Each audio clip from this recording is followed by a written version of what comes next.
Hi everybody. We are coming up on the end of week 4. So you have been busily learning about logic models, and you're going to learn some more next week about them as well from a different point of view.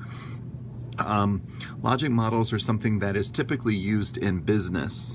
In education, you typically will probably see people doing curriculum planning. They may not use a program guide, they may not use a logic model, but more and more educational venues and contexts are beginning to bring in logic modeling as well. It's really the same thing. The idea is the same. You're still making a model or a design or a plan for people to understand what it is you're going to be doing and how you're going to be measuring it.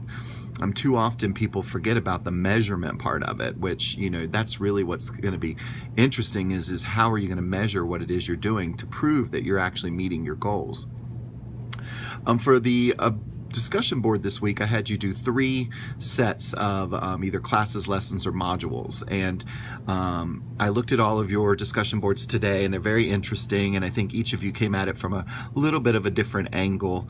I really was looking for something that was going to really show me like the design of it all, and I realized I probably should have also asked you to put in the time that you were thinking of. So in a lot of your discussion boards posts, I asked you to clarify a little bit more of that time frame, because sometimes you think about it, is this one class that you're doing these lessons for, or if these are classes, are they really long enough to be a class? If you think about a class being typically 3 hours, and remember, we're doing adult learners, not K-12s. Where in K-12, you may be in class all day, depending on the system you're in, but for adult learners, class is probably going to be some kind of 3-hour class or something like that. So I think that, really looking at, and you can look at the comments I made to all of your peers. It's a good learning opportunity to see kind of what I'm looking at and pointing out and that kind of thing. I think that the important thing is too with the outcomes is that they are measurable.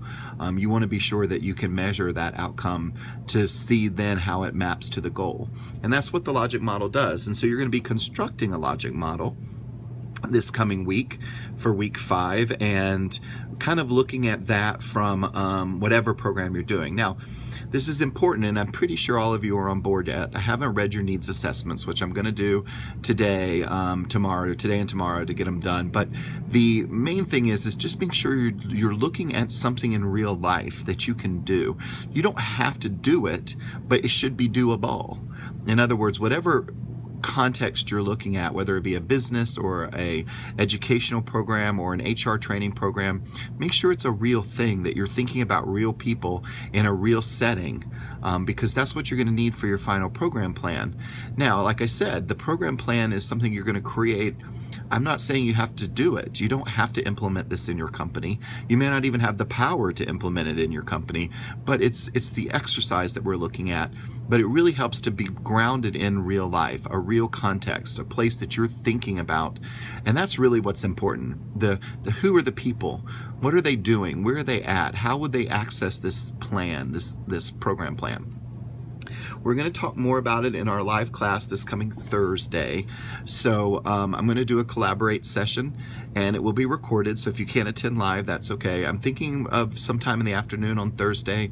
Please email me some times that might work for you. Remember, I'm on the Pacific time frame. If you can't make the class, that'll be fine, but it will be a good chance for you to ask questions live and think about your concepts live, so that might be useful. Let me know if you have any questions between now and then, and I will be sending probably another announcement on Monday to set up the week, as I always do, but it may not have a video since I'm videoing you now. All right, have a good weekend, and I'll see you next week.